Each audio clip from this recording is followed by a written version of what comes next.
যে জায়গাতে দাঁড়িয়ে আছি এই পুরো জায়গাটা জুড়ে মুতার যুদ্ধক্ষেত্র ছিল। সাহাবায়ে কেরাম পরপর তিনজন যখন শাহাদাত বরণ করে, 4 নম্বরে খালিদ সাইফুল্লাহ রাদিয়াল্লাহু আনহু তিনি তলোয়ারটা তুলে নেন। খালিদ বিন ওয়ালিদ রাদিয়াল্লাহু আনহু এই প্রান্তরে তিনি তার সর্বোচ্চ বীরত্ব প্রকাশ করে একে একে 9টি তরবারি ভেঙে ফেলেছিলেন। এই মাঠে মুতার যুদ্ধে মুসলিমদের সৈন্য সংখ্যা ছিল মাত্র 3000। অন্যদিকে তদানীন্তন পৃথিবীর সুপার পাওয়ার রোমান সৈন্যদের সংখ্যা ছিল 2 লক্ষ।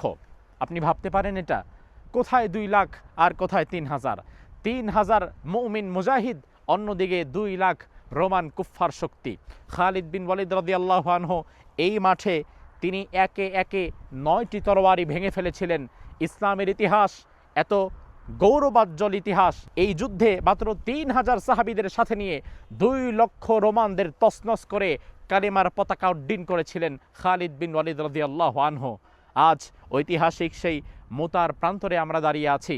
আজও যদি মুসলিমদের মাঝে খালিদ বিন ওয়ালিদের সেই ঈমানি কুওয়াহ আবার ফিরে আসে, খালিদ বিন ওয়ালিদের সেই ঈমানি শক্তি যদি আবারও আজ মুসলিমদের মাঝে ফিরে আসে, তাহলে দুনিয়ার কোনো পরাশক্তি মুসলিমদেরকে পরাজিত করতে পারবে না।